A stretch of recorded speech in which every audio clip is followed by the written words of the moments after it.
আমি ওনাদেরকে বলেছি যে আপনারা আসলে জিনিসটা এইভাবে দেখার সুযোগ আছে কিনা যে আমার ডেকে নিয়ে এসে কাছে আনার পর গুলি করে তাদেরকে মেরে ফেলবো। মানে আমি এটা বলেছি, আমাদের লোকজন কেউ ড্রাঙ্ক না, আমার না জাতিগতভাবে আমরা মদ্যপ হই না, এবং আমরা মানসিকভাবে সবাই সুস্থ।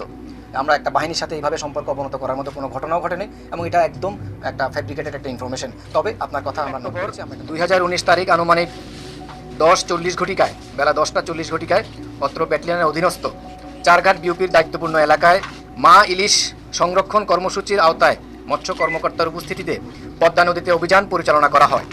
পরিচালনাকালে মাছ ধরার সময় 3 জন জেলেকে আটক করার চেষ্টা করে এদের মধ্যে 2 জন পালিয়ে যায় এবং একজনকে জালসহ আটক করে নদীর এই পাড়ে অর্থাৎ আমাদের দিকে হোম ব্যাংকে নিয়ে আসা হয় এবং তারা ভারতীয় নাগরিক বলে তখন নিশ্চিত হয়।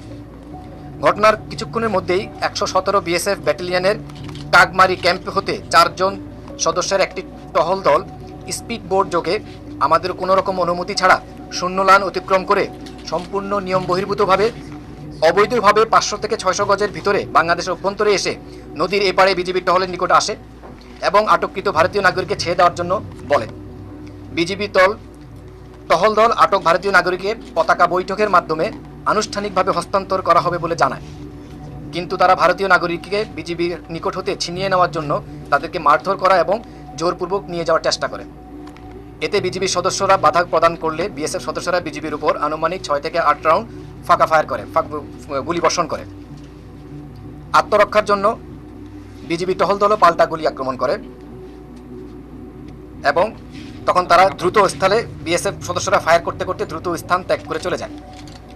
আটককৃত ভারতীয় নাগরিক প্রণব মণ্ডল, পিতা বসন্ত মণ্ডল, গ্রাম ছিরাচর, পোস্ট অফিস সাহেবনগর, থানা জলঙ্গি, জেলা মুর্শিদাবাদ। টহলদল ভারতীয় জেলের নিকট হতে 4 কেজি ইলিশ ধরার জন্য যে জাল, সেই বিশেষ জালটি উদ্ধার করেছে। আটককৃত ভারতীয় নাগরিককে চারঘাট থানায় হস্তান্তরের কার্যক্রম বর্তমানে প্রক্রিয়াধীন।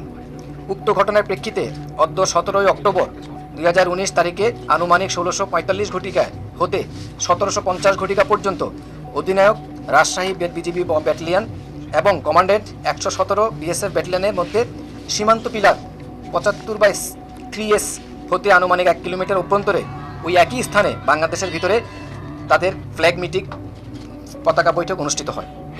উক্ত পতাকা বৈঠকে বিএসএফ কমান্ডেন্ট দাবি করেন তাদের একজন সদস্য নিহত এবং একজন সদস্য আহত হয়েছেন। এ ব্যাপারে উভয় পক্ষই তার যার যার নিজ নিজ অবস্থান থেকে বিষয়টি উপস্থাপন করা হয় এবং যে সমস্ত বিষয়গুলো তারতম্য পরিলক্ষিত হয় তা তদন্ত করে দেখব বলে দুইজনই আমরা একমত পোষণ করি। এছাড়াও এই বিষয়ে আরও আলোচনার জন্য খুব শীঘ্রই আমরা এও একমত পোষণ করি যে আমরা ফ্ল্যাগ মিটিং করব।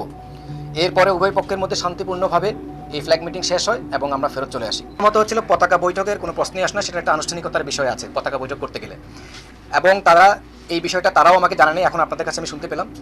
ওখানে পতাকা বৈঠকের কোনো কিছু হয়নি। পতাকা বৈঠক একটাই হয়েছে, সেটা আমার আর কমান্ডেন্টের মধ্যে বেলা 4:30 থেকে 5:45 থেকে 5:50 পর্যন্ত 1 ঘন্টা 1 ঘন্টা ব্যাপী আমার আর বিজিবি কমান্ডেন্টের মধ্যে, বিশেষ করে বিএসএফ ওই ব্যাটালিয়নের কমান্ডেন্টের মধ্যে পতাকা বৈঠক হয়। আগে যেটা হয়েছিল সেটা পতাকা বৈঠক হলে এত কিছু হওয়ার কোনো সুযোগ ছিল না, কারণ পতাকা বৈঠক গত স্বাধীনতার পর থেকে হয়ে আসছে। আর এই বিজিবির বয়স আপনারা জানেন 250 বছরের কাছাকাছি পুরাতন বাহিনী। এই ধরনের ঘটনা করার কোনো সুযোগ নেই যে তারা পতাকা বৈঠকে আসবে, তাদের উপর অতর্কিত মানে কোনো কারণ নেই। মানে এই ধরনের কথা বিএসএফ কমান্ডেন্ট আমার কাছে বলার চেষ্টা করেছিল যে আমাদের লোককে, ওরা পতাকা বৈঠকের কথা বলে নেই, আপনার কাছে শুনেছি, ওরা বলেছে যে আমরা তাদেরকে কল করেছিলাম থেকে আসছে। তখন আমি ওনাদেরকে বলেছি যে আপনারা আসলে জিনিসটা এইভাবে দেখার সুযোগ আছে কিনা যে আমার ডেকে নিয়ে এসে কাছে আনার পর গুলি করে তাদেরকে মেরে ফেলবো। মানে আমি এটা বলেছি, আমাদের লোকজন কেউ ড্রাঙ্ক না, আমার না জাতিগতভাবে আমরা মদ্যপ হই না, এবং আমরা মানসিকভাবে সবাই সুস্থ।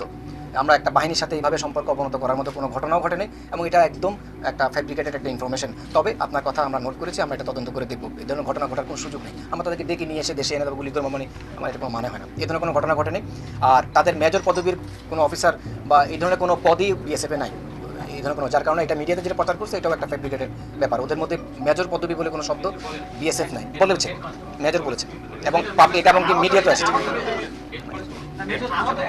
এখন আমাকে বিএসএফ এর কমান্ডেন্ট যিনি বলেছেন, ওনাদের একজন বিজিবি সদস্য, বিএসএফ সদস্য নিহত হয়েছেন, আরেকজন হাতে গুলিবিদ্ধ হয়েছেন বলে উনি দাবি করেছেন আমার কাছে। যে তারা হঠাৎ করেই যেহেতু এখানে চলে আসে, তাদেরকে যখন বলা হয়েছিল যে এটা আমরা আনুষ্ঠানিকভাবে পতাকা বৈঠকের মাধ্যমে আপনাদেরকে হস্তান্তর করব, হ্যাঁ, অতএব আপনারা দয়া করে একটু অপেক্ষা করেন, আমাদের অফিসার আসবে।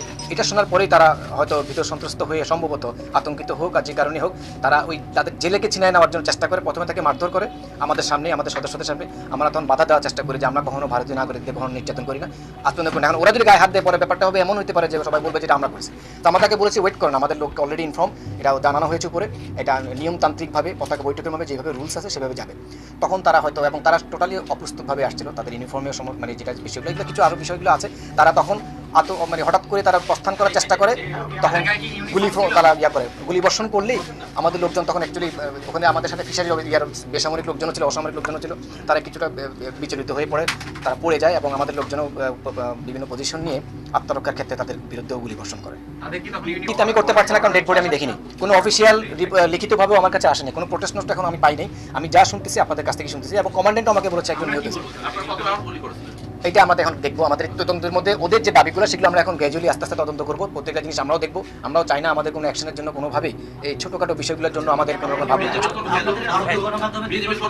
কিন্তু হয়েছে 5:50 পর্যন্ত তাদের ডেড বডি যদি, হ্যাঁ তারা বলতেছে মারা গেছে।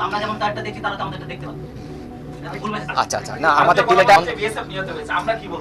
আমাদের যে বিষয়টা, আমরা 5:50 ফ্ল্যাগ মিটিং শেষ করার পর যে জায়গায় আমি করেছি, আপনারা আমাকে দেখছেন কিনা যায় না, আমি কিন্তু এখানে ঢুকেছি, উনি ফোন করেছেন তার 2 মিনিট আগে, এই যে আসার সঙ্গে সঙ্গে দিলাম, আর দিলে তো 5 মিনিটও করিনি।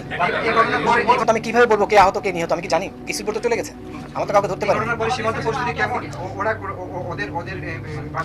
জি, আমাদের কমান্ডেন্টের সাথে যে কথা হয়েছে এটা অত্যন্ত শান্তিপূর্ণভাবে শেষ হয়েছে। দুই বাহিনীর মধ্যে, বিশেষ করে আমাদের বর্ডার এলাকায় কোনো ধরনের উত্তেজনা বিরাজ করার মতো কোনো ঘটনা নাই, অত্যন্ত নর্মালসিতে যাবে। এবং আমরা দুজনেই আশ্বস্ত করেছি বিষয়টা নিয়ে আমরা এমনভাবেই তদন্ত করব, এবং আমরা পরবর্তীতে যাতে আরও সতর্কভাবে চলার জন্য যা যা করা সেভাবে চলবো। উত্তেজিত মোতায়েন হওয়ার মতো কোনো ঘটনা নাই এবং এই ধরনের প্যানিক হওয়ার মতো কোনো বিষয় নাই। ওনারাও আমাদেরকে আশ্বস্ত করেছেন, আমরাও আশ্বস্ত করেছি যে আমরা স্বাভাবিকভাবেই যেভাবে যৌথ পেট্রোল করা সেভাবে করবো, যা প্রোগ্রাম যেভাবে চলার কথা ছিল আমাদের দুই দেশের মধ্যে, দুই বাহিনীর মধ্যে, সেভাবে চলবে।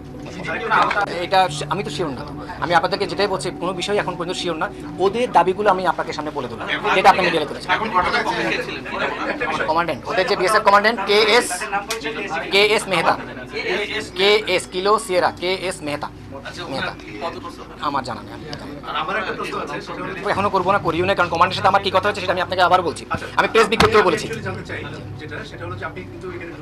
এই যে যেটা কমান্ডেন্ট যে জিনিসটা দাবি করেছে যে তাদের একজন নিহত হয়েছেন, একজন আহত হয়েছেন, তার স্টেটমেন্ট যদি ঠিক থাকে এটা অবশ্যই একটা অনাকাঙ্ক্ষিত ঘটনা। তিনি তো আমার কাছে এসেছেন, আবার বলেছেন, উনি আমাকে কোনো ভিডিও দেখান নেই, কোনো ফুটেজও দেখান নেই, যেটা গণমাধ্যমে আপনার কাছে যা শুনেছি সেটাই আমি কথা বলতেছি। এবং যদি এই ধরনের ঘটনা করে থাকে অবশ্যই এটা অনাকাঙ্ক্ষিত, সেটাই আমার বক্তব্য। আসলে এইভাবে তো প্রমাণ এই পর্যায়ে এখন তো আমাকে দেখাবে না। রিয়েলিটি হচ্ছিল আমি যেটা মিডিয়াতেও যেটা বলেছি, তাদের একজন নিহত হয়েছে, একজন আহত হয়েছে, যেটা কমান্ডেন্ট নিজের মুখে আমাকে বলেছেন। আমি ওনার মুখের কথাটা তো আর আমি না আমাকে কিছু